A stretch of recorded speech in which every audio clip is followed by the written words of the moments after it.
Assalamu alaikum ji. This is your PMP exam prep course online, and this is the first time we are conducting it on daytime from 9 a.m. to 5 p.m. So we have Adnan here, our only student for the time being. So this course is spread over, as I said, 5 days from Monday to Friday, and we will be conducting 8 hours daily. And on and off, we can take some little breaks wherever required. As far as I am concerned, my name is Suhail Iqbal, and I have been in profession of teaching PMP and PMI related certification courses and related subjects for last 20 years now. Um, I have earlier experience as a project program manager, and I have worked on several projects with Pakistan Army and later with Ministry of Interior and many other consulted many organizations. So right now I am teaching at various universities in Pakistan in their master's programs of project management and also conducting my own project management trainings. So this is my brief introduction. So I will rather ask Adnan to please introduce yourself while as if we can move ahead. So Adnan, you can speak now.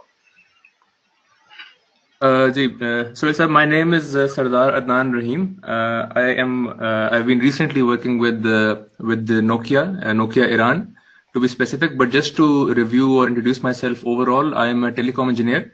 I graduated from Military College of Signals, which is a component college of NUST, back in 2004.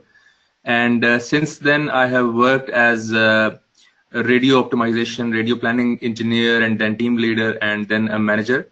In different roles in Siemens Pakistan, which later on became Nokia Siemens Pakistan, between 2004 and 2007. Then a couple of years in Ericsson for Varid Bangladesh project. And then between 2009 to 2014, I was working for Nokia in Iran, also 6 months with Ericsson in Iran as well. Then during 2014, mainly, I was working in Zong, CM Park, as senior manager, ran optimization in their headquarters office in Islamabad. And then again, I went to Iran for last 4 years. I was mainly working with Nokia Iran as their optimization manager. And I have worked as a delivery manager for last 4 or 5 years, as project manager also, as a delivery manager also. And now the aim is to have a formal certification for PMP as well, certified by PMI. And that is the reason I'm here, basically trying to get the required knowledge to prepare for the examination. Wonderful, wonderful. It seems like you have got ample experience. How much experience do you have total? It's like almost 15 years now. I graduated in 2004, so now it's so almost 15 years. And last 5 years, almost 5 to 6 years have been in project management or delivery management roles specifically. Okay, that means the primary criteria of applying for PMP is fulfilled already. Right. Wonderful, wonderful. Okay, I'll start and I'll explain what exactly is the certification. So today's lecture will specifically about the PMP certification and how to go about it.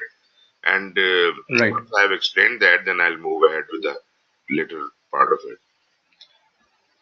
So as far as PMI is concerned, PMI has got a number of standards, but the core standard, basic standard, the foundation standard remains a guide to the project management body of knowledge. This is right now in 6th edition, and this is the foundation of all the standards PMI has so far come up with. And naturally, they keep revising it and new editions keep coming, and as you see, it is in 6th edition. A couple of years back, PMI realized that project management is not enough, and to link to the organizational strategy, we need to have other change related initiatives like program management and portfolio management, and only then the proper connection with the organizational strategy can be established. So, formally, they came up with the standard for program management and the standard for portfolio management, which are currently in the fourth edition each.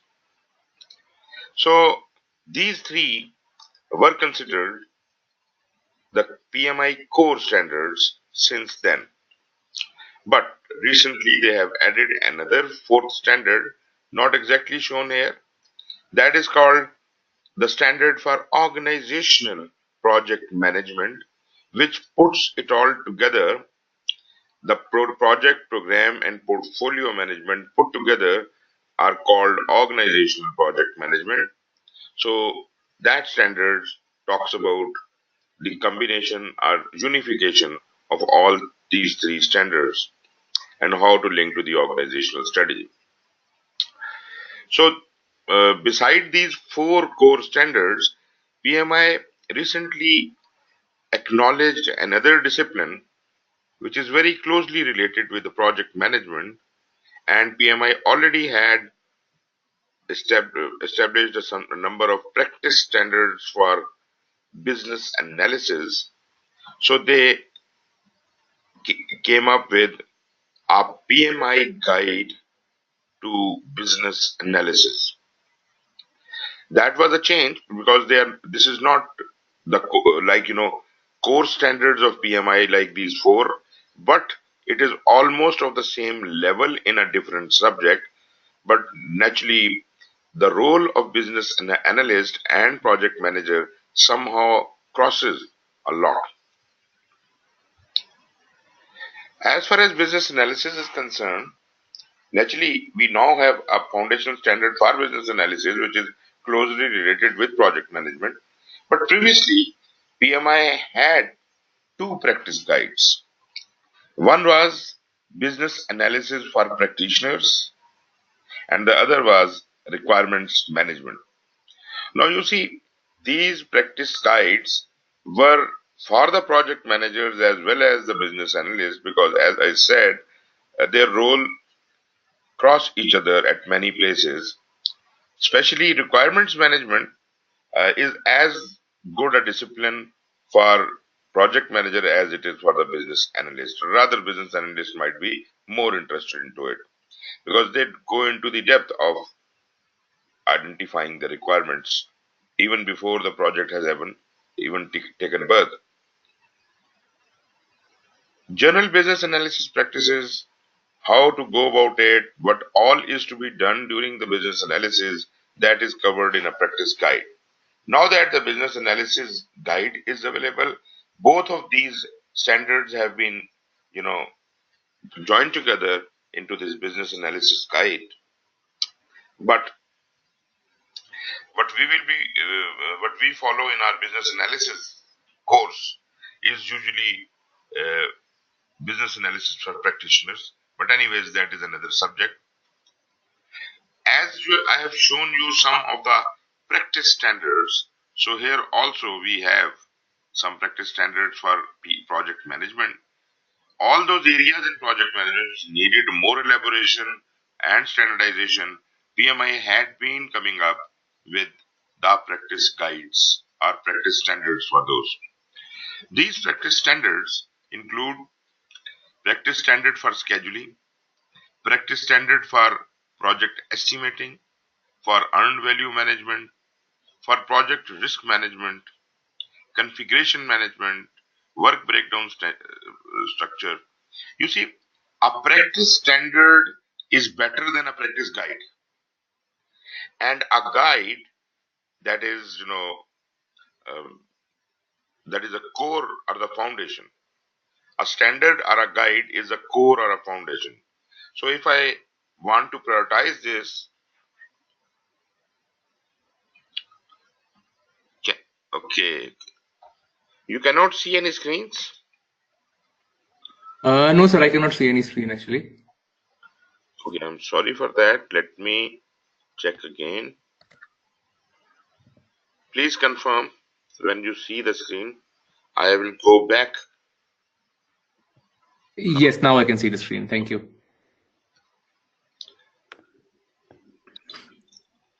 Okay, I have gone back all the way. I'm following that, no issues. You can maybe just quickly review. That's fine for me. Okay.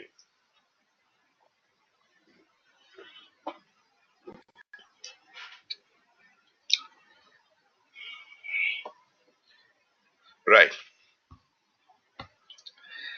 So I was showing these it just appear in front of you. Yeah. These are Right, the core standards, like a guide to the project management body of knowledge, the standard for project program management, the standard for portfolio management, and the one which is not shown here is the standard for organizational project management. These are the four right, core standards, and then we have got newly introduced standard for global business analysis, a PMI guide to business analysis. This is another stream. The business analysis guide is yet another stream, and it came out of the practice guides for business analysis and requirement management. So these practice guides are, you know, a separate breed of documents. Usually, these practice guides evolve into a guide or a standard. right, Then we have a number of practice standards. Practice standards are those which are the further explanation of the disciplines in project program and portfolio management. And we have got practice standards written for scheduling, estimating, earned value management, risk management, configuration management, work breakdown structure, and so on. And they will keep building up. The new disciplines will be explained over time, and these practice standards keep getting written, and they keep getting new additions. So this, whatever you find in these standards, is the latest in the field. So this is good to have this knowledge. You must follow whichever is the latest standard, and what are really we talking about. Um, for example, there is a certification on scheduling, PMI-SP. If you are ever interested in that, probably you need to study both. PMBOK is the core standard, and then scheduling standard will explain even more about certain things. For risk management right, RMP, you have to study project risk management standard and so on. There are many interesting standards like estimation, for which there is no separate certification, but they are anyways good to have. Earned value is being used in scheduling right, as well as cost management. And as far as PMP is concerned, all all these standards may be of use for you, but right, they are not required. For you, the basic knowledge for PMP, PMBOK is enough. Having said right, that, that does not mean that all the questions you will be getting in your PMP exam are going to be exactly out of PMBOK, because they have right. very clearly mentioned that this is the basic guideline. Then they have also Mm-hmm. prepared a content outline for the exam. Now, the topics given in the content outline may not be exactly aligned with PMBOK. So, you have to Right, prepare according to that. And in case um, the scenarios you will get in exam, they are not going to be exactly according to PMBOK. They could be given from any reference. So it is always good to understand all the concepts, because when you are talking about scenario based questions, it is then for having good concepts of everything about project management. So you better clarify your concepts, understand the things, and if you have experience like you have experience of 15 years, that is wonderful, because that is going to actually help resolve the scenario. But whenever you are resolving the scenarios, you are answering the questions, you must not put your experience first. Put the knowledge first and then the experience. So whatever you are studying here, this is prime.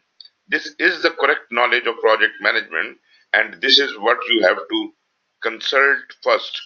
Do not answer with your experience, because lot many things you might have been doing, they are not according to the principles of project management. Therefore, we do not want you to go wrong.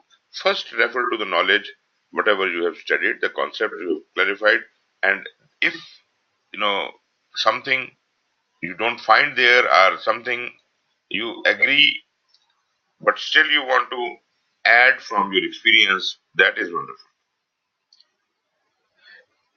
In addition to the practice standards, naturally there are other practice standards and guides also which keep coming. There is one interesting standard, or whatever you want to call it, we call it framework. This is Project Manager Competency Development Framework. This is now, currently it is in fourth edition now. And this is a very interesting document, whether you are a PMP or not. Even if you are just a project manager, if you want to assess your competence, how good a project manager you are, then probably you have to take a test out of this standard, this framework. This framework will judge you, will assess you, and will tell you which are the areas in which you are weak. And that is also like a training need assessment. You can enhance your competence in those specific areas. This could be done by the project manager himself, or maybe the organization is doing it for the project manager or whatever. But this is a good standard, and this must be. People do not consult, and I am amazed about it. This is something we even can tailor for our organizational needs. Another breed of standards with PMI are the called extensions. These are for specific industry areas, and it all depends upon the demand of that industry. Like if construction industry is following PMBOK, they agree with PMBOK. And actually, a lot more, many industries agree with PMI and their standard, and therefore they are following it, and that's exactly why it exists. But they have certain generic tailoring requirements that in construction we commonly do certain practices which are not done in general project management. So they should also be standardized. So such like practices have been included by on the request by the construction industry. They have been included into a construction extension to PMBOK guide. That means that construction industry will read the construction extension in extension to the PMBOK. So they will have to study and follow the PMBOK, but for certain purposes of construction, they may also read it jointly with the construction extension. Construction extension only will include things which are specific to construction industry and are in addition to PMBOK. PMBOK is allowable or acceptable or is usable by all the industries. So everybody else in the world doing project management could be following PMBOK guide, but a construction engineer will be following the PMBOK guide plus the construction extension that completes his knowledge. Similarly, they have got a government extension. Naturally, that was developed by the US government, but this is such a nice thing that it can easily be tailored to the needs of any government for that matter.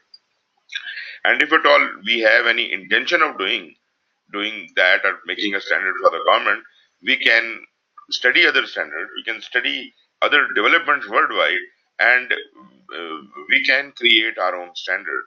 A better methodology or standard for us may be Prince 2.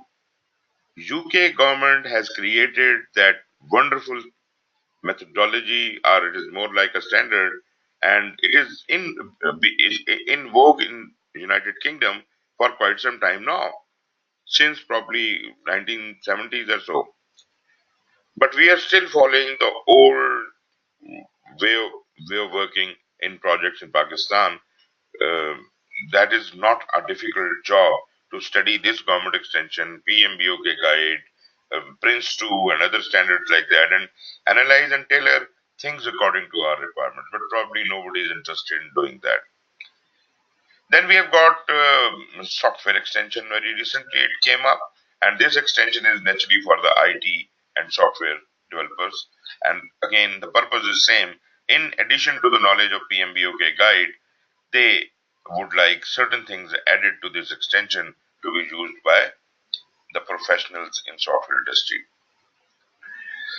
There is yet another standard which is called the Defense Extension, or Department of Defense Extension to PMBOK Guide, which was created by PMI on the request of Department of Defense USA, but it has now been restricted. Naturally, it is not for the light-hearted, and everybody will not be able to see that. So that is no more available in public domain, and you cannot see that. But naturally, if that could be created, why not our defense forces tailoring their own requirement, and naturally they can tailor it to whatever level they want, but at least they should take the precedence from somewhere. So these are different standards. Then talk a little bit more about the latest practice guides. Two of the practice guides I've already talked about: business analysis and requirements management. Then recently they have there had been a lot of research in the areas of governance and organizational project management and things like that. And now they have got a practice guide for governance of portfolios, programs, and projects. And that is a very interesting thing, because this is where the research is going on, to put project programs and portfolios together, and how the framework, how to govern that. So this is the governance model for that. Then we have the implementing organizational project management, which has evolved into a guide to the organizational project management now, which I was referring to you earlier, that the core standards of the core standards, there are four core standards. So the fourth core standard is now called the standard for organizational project management, and that came out of this practice guide. With the release of the sixth edition of PMBOK, PMI also released another practice guide, and that is called the Agile Practice Guide. In the lower row, leftmost, you can see the black book, Agile Practice Guide. And not only this is a separate practice guide for um, agile practitioners, but PMBOK 6th edition has accommodated agility in each and every chapter in 6th edition. There are certain issues like, PMBOK talks about or addresses only a simple and a single project. What about the complex projects or multiple projects? So there has been a lot of research going on in these areas, and PMI has come up with a practice guide on navigating complexity. So this covers the area of complexity. Then naturally there is multiple projects, project management, multiple project management. That this is being, some books have been written on that.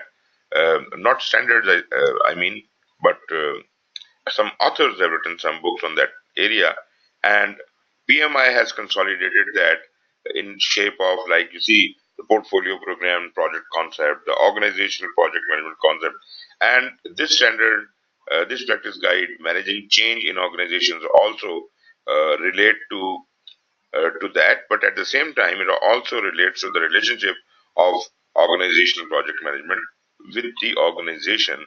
Thus, it advocates that all the change in an organization is actually brought through organizational project management. So, managing change in an organization is a separate practice guide. And if you are really a ardent reader, probably you will enjoy reading all of these standards.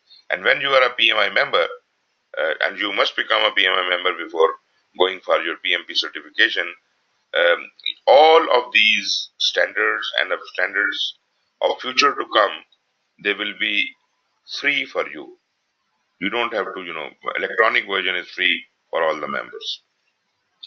So you see, we have got all these publications and a lot of knowledge. There is no dearth of knowledge here, and naturally, the language in which these things are written may be a little dry, but this is full of knowledge. The only problem they had in so many standards, guides, and whatever was the glossary of terms. The glossary of terms in each standard was it used to be different. Maybe the definition of program or project in one book might have been a little bit different from that in another standard. So what they did, they standardized that as well. So the unified glossary of all the books, which is now common, is naturally available in every standard at the end of every standard, but they are exactly similar to each other. There is not a difference of a comma in that, and this common glossary has been put together in shape of a separate book, and that is called PMI Lexicon. PMI Lexicon, the brown covered book you can see on the top right corner of the screen. This is PMI Lexicon of Project Management. So all the terminology of project management used in any of the standards, this is the unified glossary of that. I am not saying the glossary is not available in every standard or book. It is available there for uh, that standard, but overall glossary is called PMI Lexicon. So this completes our set of standards and books and whatever from PMI. And remember, none of these books are written by different authors. These are researched by PMI volunteers, and naturally, big author names are also there. But this, 15,000 people might have worked on PMBOK guide. So their names, the names of the people who have really contributed uh, in publication, in creation of any of these standards are available within the book, but those names are not written on the book because these are standards, and PMI is the owner and author of all these standards. But PMI also publishes a lot many books and researches by different authors. So if you buy any one of those books, that would only be published by PMI, and the name of the author would be given on that book. But that would not make it a standard. So far, so good. Yes, absolutely. Now, I will turn on towards the PMP. Actually, PMP and CAPM are two certifications which have the same syllabus, which have the same PMBOK guide is a core standard for them. The only difference between PMP and CAPM is that PMP is for middle level management and CAPM is for entry level people. So CAPM is a junior certification than PMP, although the training is same, although the course syllabus is same, the standard is same, but the experience difference is there. So CAPM is a bit lighter exam than PMP, and PMP is really for professionals. Okay, there are 8 standards which PMI has right now, and naturally PMP is the oldest of all the standards and the most popular standard not only in PMI certifications but worldwide. This is the most famous standard ever produced, uh, most famous certification which has ever been acquired anywhere in the world. No other certification has such a large number of certified professionals worldwide.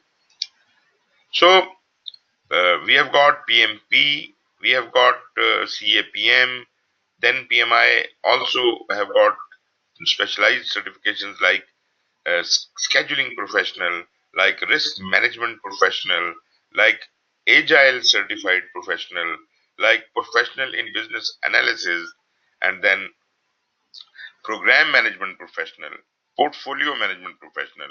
So when you go to the PMI website and click on certifications, all of these 8 certifications would be listed there. So as you are interested in PMP, you would be clicking on the PMP link, and that will take you to yet another page for PMP certification, giving you a very brief instruction and very brief introduction about the PMP. But on the right hand corner, lower side, you will find some links which you can download. In those links, beside other things, the two most important things you will find for any certification would be a handbook. Like in case of PMP, we have got a PMP handbook. You can immediately download that. And the second thing is PMP content outline.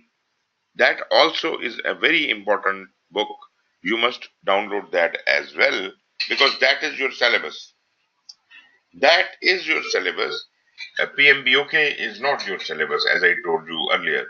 Although many of the people who have been certified or who have been preparing for PMP exam, they think PMBOK is all what they need to understand and read. Uh, I differ with that. Some of them may have passed the exam, but that was not due to the fact that they prepared only from PMBOK, but that might be their earlier experience, which has helped them to pass. Similarly, there are people who are saying that, there are certain exam prep books in the market, and they would say, do not read PMBOK, just go and read that exam prep book and you will pass. I again differ with this opinion because exam prep book may give you some idea of the exam, but and clarify some of the concept, but not all of the concept. Again, if somebody claims to have passed the PMP exam only reading a study guide, then probably the reason is that person has got a lot of experience, a lot of intelligence, and he has done these things before, and therefore he was able to understand and capture the idea uh, from a study guide. But why to take the risk? No matter how experienced you have got and how good it is, still it is good to cover all the grounds. You must start with PMBOK. The PMBOK guide, take the latest PMBOK guide, that is the 6th edition, and you must read it through, not once, not twice, but at least thrice. And I would say, for the first time when you are reading it, it's a bulky book, it's a huge book, and it looks like it will never end. But first time you are reading it, you may not understand anything. You just should go through it, scan through it, read every word in it, and capture whatever you can understand. In the second go, you must read it carefully, and maybe you can start making notes and start preparing. And the third would be your revision. This is how to study PMBOK, but that is not all. Naturally, you will also take into account the PMP content uh, handbook. That would be the syllabus, and I'll explain that as well. So once you are looking at it, then compare it with PMBOK and see which of the tools and techniques are available, which of the concepts are given in PMBOK, and you will be amazed to find that there are a lot many things which PMI just mentions, PMBOK guide just mentions, but just does not explain. But you, as a project manager, are supposed to have good knowledge of that thing. Like, there is a term active listening, and in PMBOK, it is explained nowhere except this word is used in a couple of times at different places. Yes, of course, that is project management. That is part of project management, but that is a soft skill you should have and you should learn by yourself. So if you are an experienced person, probably you have come across that term, and if not, then you probably must read about it from internet, from Wikipedia, from some books, from some seminars or whatever. But you have to enhance your knowledge on that. Whatever I will be able to teach you in 5 days, at least for 35 to 40 hours, is not enough. Uh, Again, I can make it convenient for you to read PMBOK, and I can clarify certain concepts, but may not be all the concepts. Therefore, you have to give yourself some time after this course, and that could be as much as 3 months. So, if you are already good at it, project management, and you understand things, maybe you can do it immediately or within 1 month. But you must give yourself some time to prepare, and maximum, I suppose, you must appear within 3 months, and you keep studying during that period, and keep checking out the items which you you have create a checklist of all the topics you have to study, and keep crossing them out as you understand them. Anyways, I'll discuss more about this, but let's focus on the PMP handbook right now. The PMP handbook, and we also have a CAPM handbook for those who are the junior project managers. PMP handbook, and this handbook explains how what to study and how to apply for the exam. As far as the PMP, a number of PMPs, certified professionals, are concerned, there are over 800,000 right now.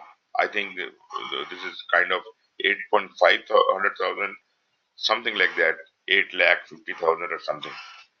Um, and you can see the growth here in this chart.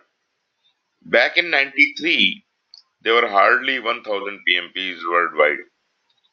It's all started off in late 70s, and late 70s to 93, almost 15 years, they could hardly gain a sport of 1,000 certified professionals.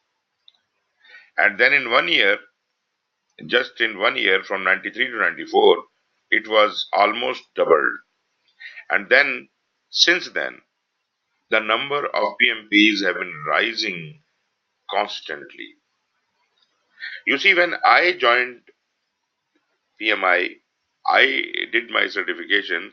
It was back in about 2001, and it was around 40,000 people, and I was one of those 40,000.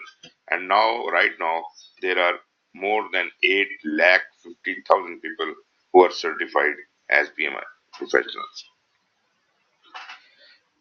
So, yes, of course, there is a lot of potential. This is the most famous certification you could ever have, and you must go for it.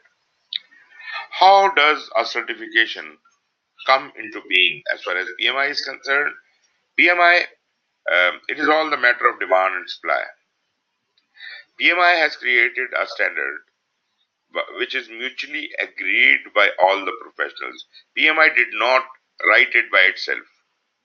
So when people started taking interest in developing a standard, the forces from market, the people from market worldwide, from industry, from different countries, from government, from defense forces, everybody who was interested in standardizing project management, they got together, they contributed, and all these standards are written by those people. Although PMI takes the ownership as author of these standards, but actually they are written by you and me. I have personally contributed in various capacities and sometimes in core capacities in a number of standards. In PMBOK, I have been contributing since third edition of PMBOK. In program and portfolio management, I have contributed as a core role in mm, two of the editions. Then earned value management I have contributed, and a lot many standards I have been working with PMI. So my you can find my name in number of standards as well. Then coming over to other activities by PMI. PMI has got a lot many research work going on, lot many activities going on. So we keep you as a professional could also get involved. You can be a volunteer. Anybody can be a volunteer. You could be writing papers. You could be reading papers. You should be conducting research. You could be doing a lot many things with PMI and grow. So this is a very interesting initiative. But anyways, as soon as PMI realized that industry has accepted PMBOK guide as a common practice, a mutual agreement of all of the industry worldwide was PMBOK is workable for project management. So they started using it, and once they tried using it, they had a problem because the people who were um claiming to be the experts of project management and who claimed that they understood the concepts of PMBOK and they are the expert of it, they were not having a common understanding of PMBOK, thus causing a lot of problem in the market.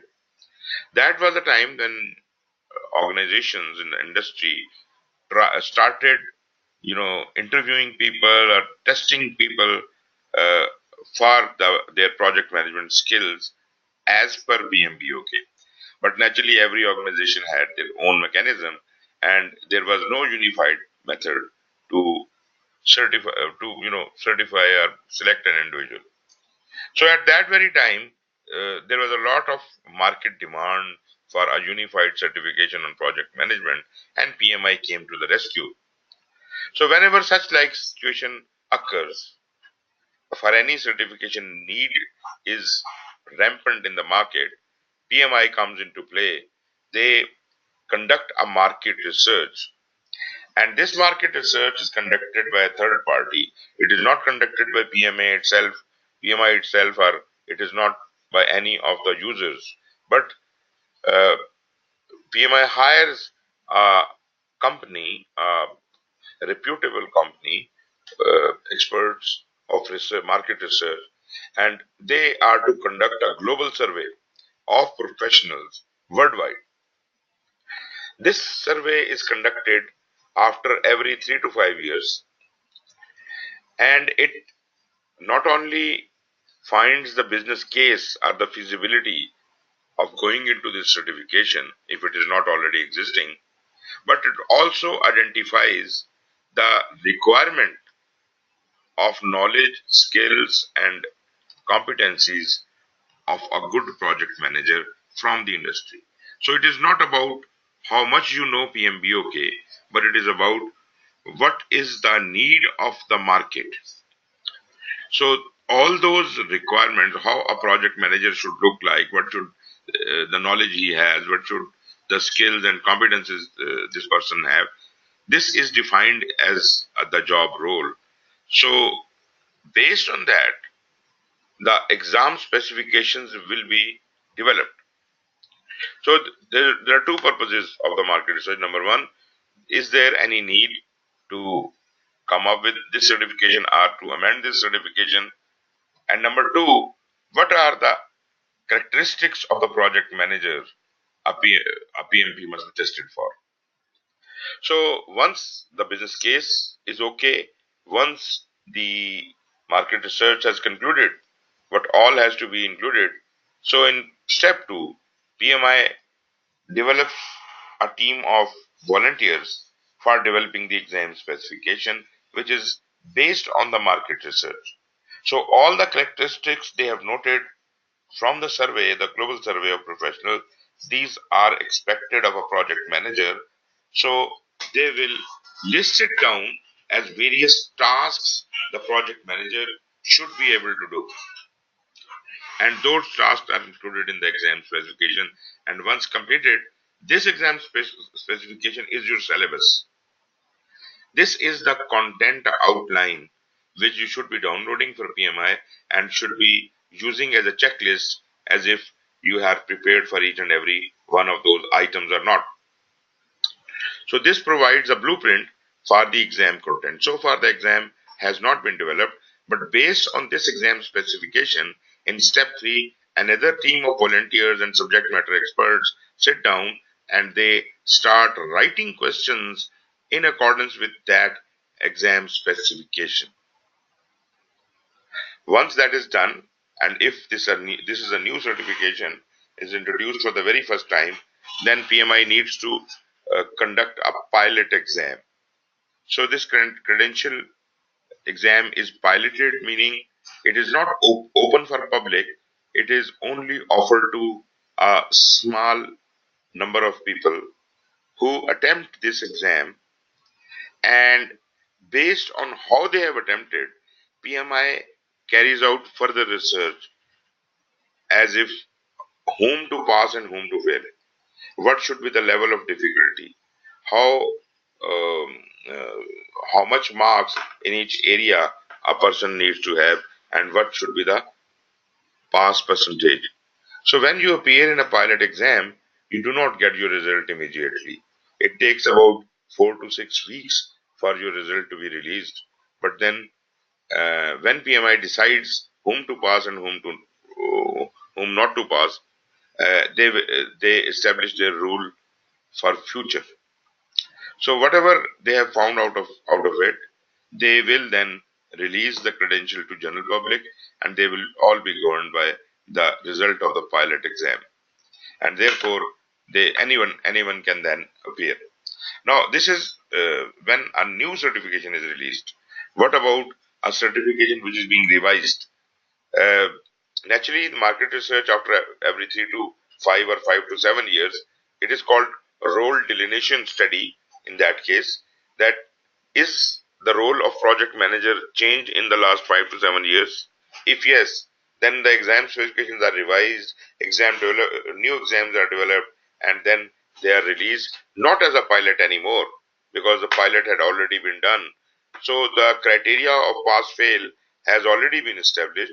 It could even be amended, but no pilot is required, and the new credential is released on a specific date.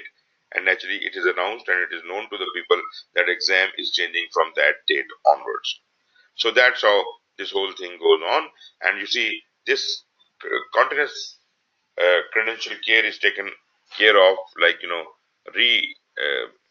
redoing the whole research, redoing the requirements from the market. And that is exactly why PMP is so famous, that it is always about the latest trends in the market. It's not only the role delineation study which governs the change in exam, but there is another reason, and that is the PMBOK itself gets revised after every 4 years. So whenever PMBOK gets revised and new things are added, you know, in sixth edition they have added a lot many things like agile practices, like emerging practices, new trends, and a lot many things. So all of those things once added to the PMBOK exam is again changed. So there could be two reasons for changing the PMP exam, or for that matter, any exam of any certification by PMI. Number one is the role delineation study, and number two is the new edition of PMBOK guide.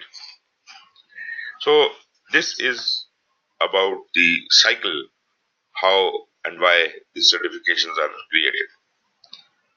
Any questions so far? No, I'm following everything. It is fine. Okay. The next thing is how to apply for PMP exam. To apply for PMP exam, you have to go to PMI website. I would strongly suggest that before you decide to apply for PMP exam, you must first become a PMI member. Because as a PMI member, you will have to pay less for the exam. But naturally, there will be some fee for joining the PMI, and naturally there will be some yearly membership fee. Um, Normally, people do get the PMI membership, for the first year, do their PMP, and then they do not renew their membership. I don't think this is a good practice. If you are a project management professional, you must retain your PMI membership, and probably that is a very good contribution, very good, you know, investment. Because whatever is happening at PMI, whatever new developments are happening, new research is coming in, you would always remain abreast with that. And that is exactly the way how a project manager should be looking at things. It is not just enough to be a PMP. So you must become a member of PMI, and you must remain a member of PMI. As far as I am concerned, since year 2001, I am PMI member, and I hold all the 8 certifications of PMI. So I am not only retaining all my and updating all my 8 certifications, but I am also paying for the membership for last 20 years. So how to apply for PMP exam? Again, you would go to the same place, the uh, PMI website, and then the certifications, and then click on PMP. And on the bottom of that page, you will find online application procedure. Well, this is more popular to apply online these days, and this is the best way of doing it. But if you are the old timer and you want to apply by post, then probably you can download the PMP Handbook, which I just mentioned, and the application form is given there. You can print it out, fill it in, and send by post. But that is no more uh, practical way of doing it, because that would take a lot of time, and then you may commit certain mistakes online when you're doing it. Then you, maybe a lot many mistakes you could have committed could be checked online, and before you submit the application, that would be pretty much free of all kinds of errors and mistakes. So again, I would recommend you to better go for the online application. um, when you start your online application, you will be offered an application form online, and that application form is a lengthy form. Actually, it is a multiple page form, and you will keep filling it from one end to another. Uh, but because it is a lengthy form, it may take some time. Therefore, they have provided an option to save your work anywhere and log out. Maybe after 2 days, again you find some time, you again get into that. Your application, whatever you have filled so far, would be there, and you can start filling it again, the remaining part of it. And you can do it in multiple settings, and you can complete it over time. As soon as you start your application, you will be given 90 days to complete your application. If you do not complete your application in 90 days, your application will be closed. And once you log in again, probably you won't find your application there. So either you start a fresh application, or you can request PMI to reactivate your old application, because you might have filled a lot of data in it. So PMI may be kind enough to reactivate your application, and all the data you have saved there can be retrieved. But uh, I do not think that if you are not able to fill that data in last 90 days, you will ever be able to fill it. 90 days are more than enough. This is 3 months time. How much time does it take? If you are seriously filling this form and you have all the data readily available in front of you, or you have printed it all the data out and it is lying in front of you, just have to type in, it takes hardly 20 minutes to fill the whole application.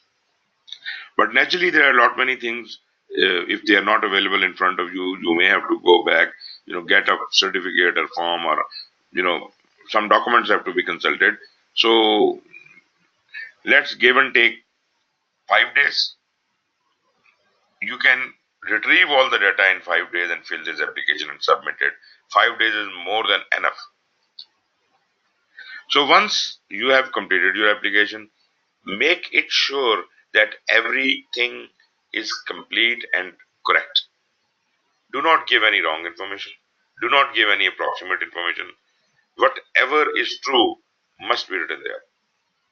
So once you are sure that whatever information you have provided is final, so you can press the submit button.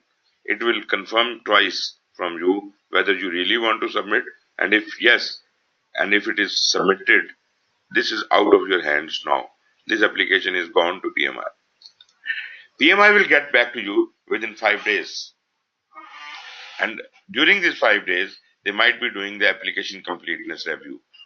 So they will get back to you and tell you that your application has been received, it is complete. This is not an acceptance, but this is a completeness review that yes, we have received your application and it is complete in all respects. Now the question is that is it correct also? I mean, it is complete, but is it correct? All the data PMI has agrees to, that is yet another subject. But within 5 days, you just get this process, uh, this information that your application has been accepted. Sorry, application has been received. Now you will be asked to submit your payment online or whatever way they suggest. So you pay your fee, and after that, they are supposed to be conducting an audit. That audit would check your application, and there is anything drastically wrong with your application, you will be informed, or for that matter, you will be asked to confirm certain things. Even if you have nothing wrong, your application may have been selected at random for audit. There are 10% applications which are selected at random, and those applications selected for audit would require to furnish certain documents, further information about some of your experiences or education. For example, the university you have claimed you have done your graduation from, there would be a transcript sent to you, and you will have to go back to the university and get that transcript signed by a responsible authority which you have mentioned in your basic application. Similarly, it may be one of your employers who have to sign a transcript of confirming your experience with him. Uh, the audit process is pretty simple, but naturally, because human interaction is involved and you have to go to a number of people for getting those transcripts signed, so do not give the names of the people who are no more alive or who are no more in the country or who are far away, whom you don't know where they are. So that will elongate your process.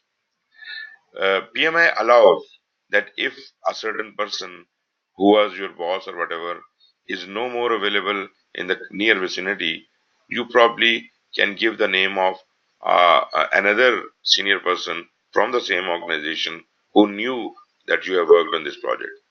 Or maybe if that is not possible, you can even provide the reference of a colleague who worked with you on that project. So this uh, audit will take, you will be given 90 days to complete the audit.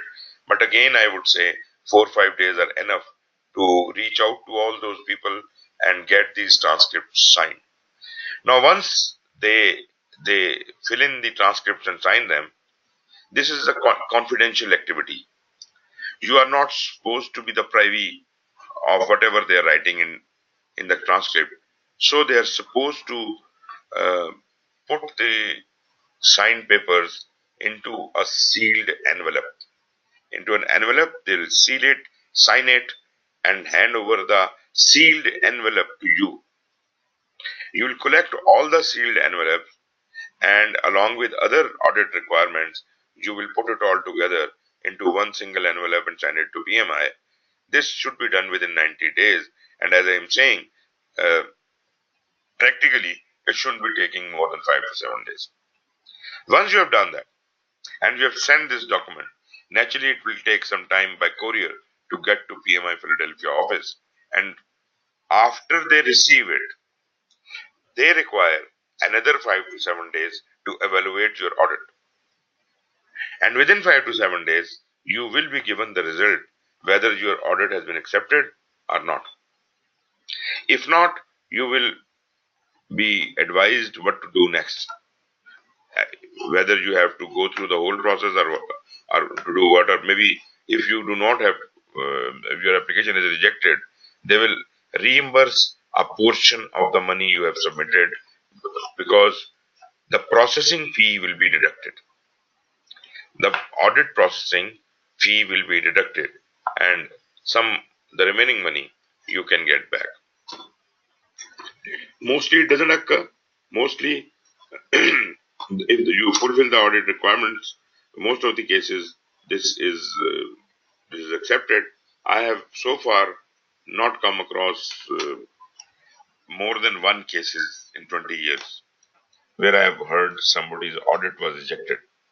I was in Iran for advising on PMP certification to Iranian companies, and there was a case of a female who applied for this, and she was rejected in audit. There could be two reasons for that. Number one, Iran is not in good books, so probably they look at them with doubt. That could be one of the reasons. But once I saw her application, I was sure that she was lying in her application everywhere. It was full of lies, and it was so apparent that it was natural to be caught. So that was the reason why her audit was rejected. Anyways, that is not going to happen to you, inshallah. You will be accepted, and it is not mandatory that every application will go through the audit. Only 10% of applications go to the audit randomly. Otherwise, you will get a letter from PMI that you can now appear in the exam. So for those who are in the audit, who get the audit, they get this letter a bit later. Remaining the people who have already who have not been in the audit, immediately after paying their application fee, they would be receiving this letter. Now, the part one of your exam is done. That is uh, the review process of your application. You have been found a fit candidate to sit in the exam, and now this letter, which you will receive by email or whatever, this will give you an eligibility period of 1 year. You are eligible to sit in the PMP exam for next 1 year, and within that 1 year, you must appear. Otherwise, this review which have been done will no more be effective, and after 1 year, you will have to reapply for your PMP certificate. The whole process has to be repeated. So within this year, uh, you can apply for the you can book your exam, you can sit in the exam. God forbid if you do not pass, your validity, your application eligibility still stands good. You can sit in the exam again and yet again, and that is for total of 3 times you can sit in the exam. You will have to pay something for your second and third attempt, but that would not be as much as you paid initially, because the initial money you have paid, that included the processing fee also, your application processing. Now that the application process has already been approved, so you do not need to pay for that. You only have to pay for the exam alone. So uh, within this 1 year, you will appear in the PMP exam. I would strongly suggest, do not wait for the end of the year. Just give yourself 3 to 6 months. Within 3 to 6 months, you must appear in the exam and prepare well, and you hope to pass. I am sure you will pass. If you don't, do not ever get disappointed. That is no problem whatsoever. You might have been on the brink of passing, but that does not mean that you should immediately sit in the exam again. Give yourself a breather. Look at what you done, what mistakes you might have committed. Prepare again and give yourself about 3 more months to prepare for sitting the exam. So if you have you appeared for the first time in month end of the 6th month, probably the second attempt should be end of the 9th month. And if God forbid still you fail, then you still have another chance. In next 2 to 3 months, you can again sit in the exam. So that's how you can do it. But do not be disappointed. But generally speaking, I am sure that if you are preparing well, with your experience as you have shown, probably there is no chance that you will fail. So have your hopes high. If you pass the exam, you are declared a PMP. You can write the credential PMP with your name. But there is a certification cycle. Your certification stands good only for 3 years. After 3 years, you have to renew your PMP status. That does not mean that you have to resit the exam, but you have to fulfill certain requirements to maintain your credential. After every 3 years, you have to prove to PMI that you have achieved or required 60 professional development units, calling PDUs. So that comes out to be almost 20 PDUs per year. And a PDU is like an hour of new training or education on project management. So you have to gain 20 PDUs per year, totaling to 60 PDUs. And if you can somehow gain them through some training, what is 20 PDU? It's almost 3 full days of training. 60 PDUs will be like 9 full days of training. So that should not be much. That should be, you could do it easily. Or if you are a regular member of a PMI chapter near you, they do conduct a seminar every month. And every month you will get 1 to 2 PDUs. So if you are not doing anything else, you are gaining PDUs by attending regular courses or seminars by PMI. And your 60 PDUs is no problem at all. And there are other ways also. So this is how you maintain your credential.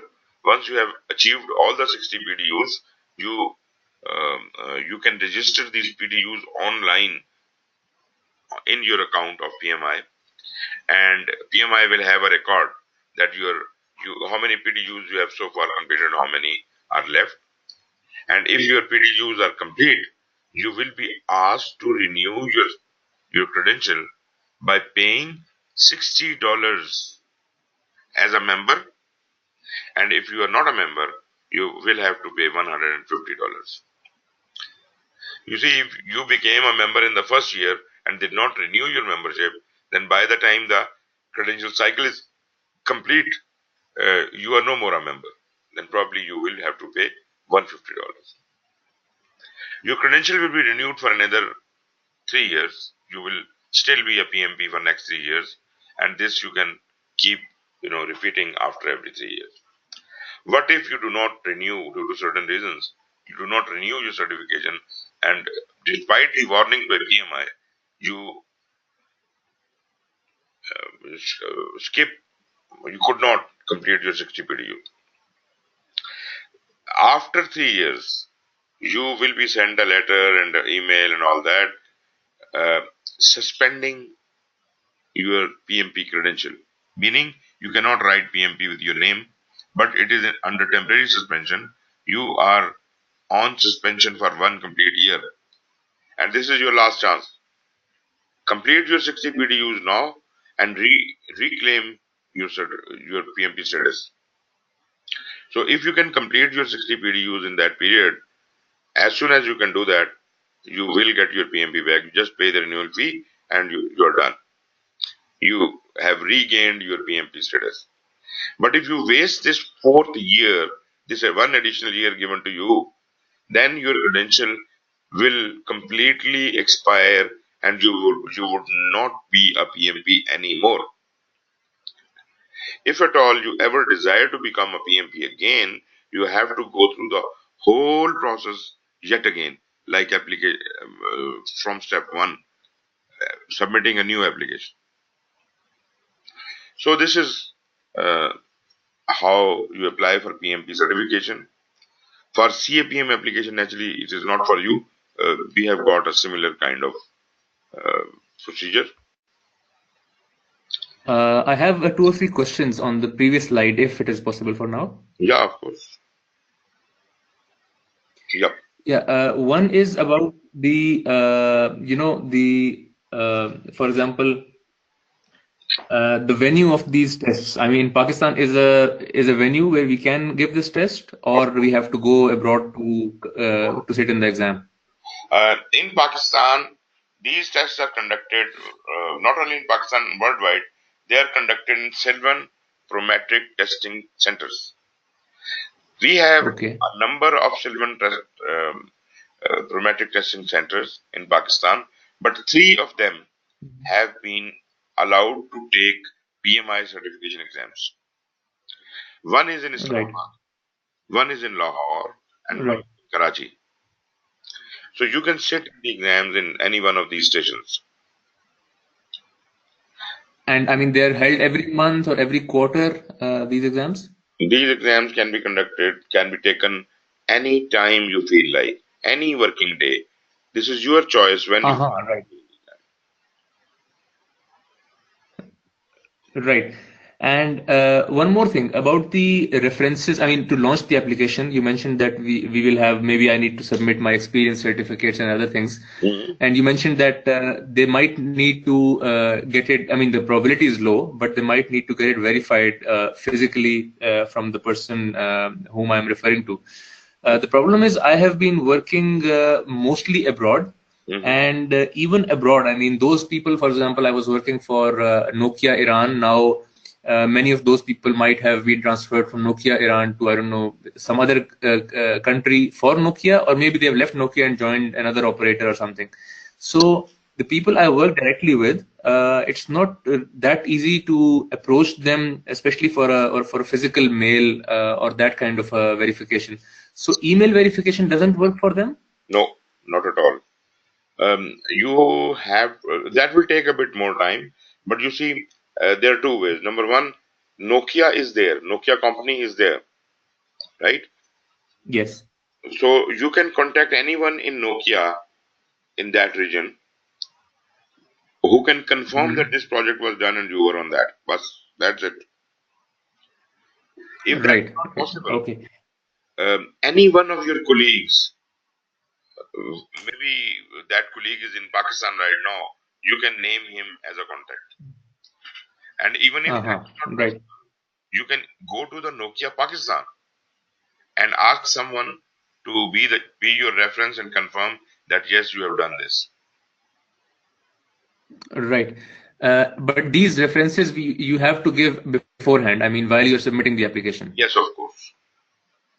Right. One more final question on this subject about launching the application itself. So, for example, right now we are having a 5-day course, finishing the contact hours. I mean, it is recommended to launch the application right after this discussion and then spending 2-3 months for preparation and then sitting in the exam, or you would recommend that, for example, I should after these sessions, I should sit and study for 2-3 months and then launch the application itself? I mean, launching the application, does it require any kind of study, or it's only about my past experiences and past records, and the preparation can start after that? Okay. As far as launching the application is concerned, you can do it now. Because yes, of course, you need to have 35 hours of training. But have you ever got any training in project management before? Not formally, not formally. Okay, in that case, if at all you had, then I would say that you can refer to that. But as you don't have, then just wait for 5 days. You can fill in the application Right. So online. after that we can launch. You can fill in the application Right. online right now, but you can submit it after 5 days. Right. Right. So after that, I can start preparation and the formal studies and everything. You can even submit immediately on the last day, and 35 contact hours of the course would be there with you. And after that, you can start preparing. And if you are good, you don't need 3 months. You may even appear within 1 month. But you see, give some time for the processing of the application also, because once you will submit the application, it will not be immediately accepted. So it will also take about Right. 2-3 weeks to settle down. Right. Understood. So it's not a big deal that you appear in within 1 month or 3 months. That you probably can adjust.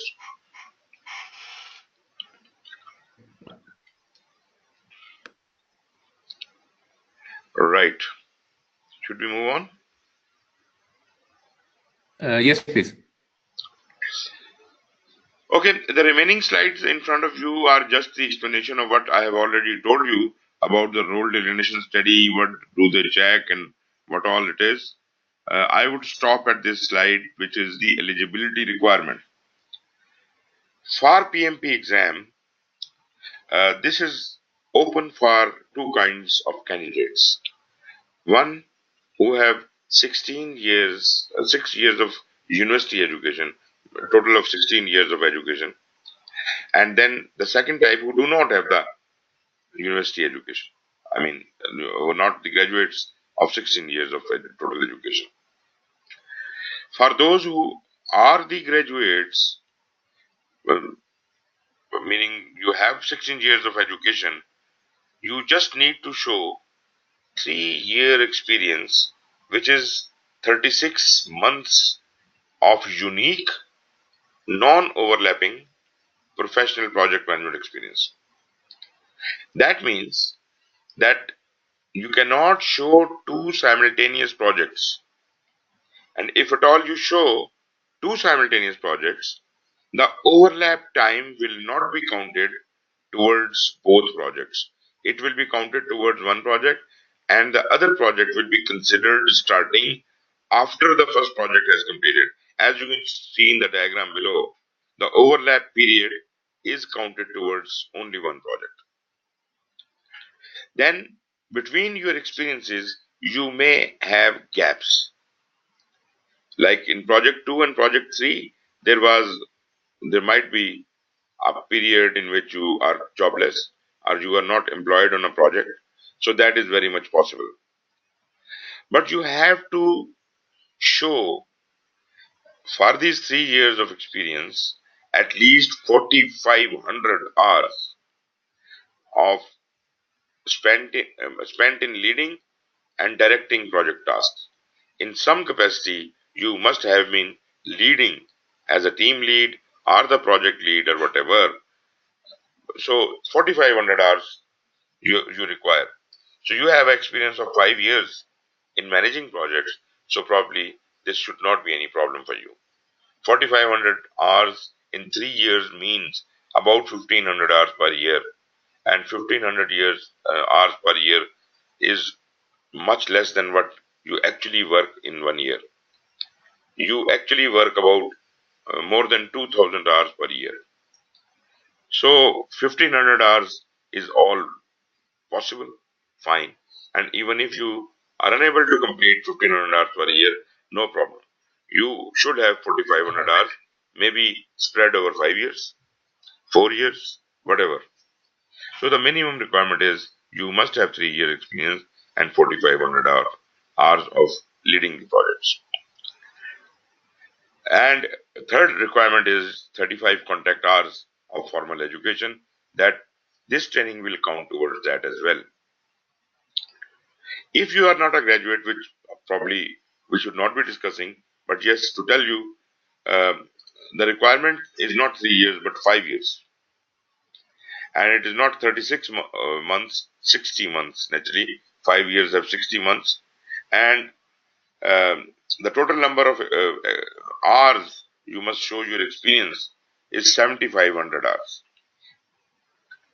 So this is the only requirement, with only difference between the project management experience. Otherwise, everything else is same. CAPM you are not interested, but anyways, there are two types of people who can appear in CAPM exam. Those who have got a little bit of experience, maybe 1 year of experience, 1,500 hours, so they can directly go and sit in the CAPM exam without any other requirement. Those who have no experience of working on projects, maybe they are fresh graduates or fresh out of the school, these people must attend a 23 hours contact hours of training, and then they can appear in the exam. As far as the PMP exam is concerned, you have 4 hours and you would be offered 200 questions. Now, out of these 200 questions, there will be 25 questions which would not be scored, which are just the test questions. And why are these test questions there? The reason is PMI keeps adding new questions to their data bank.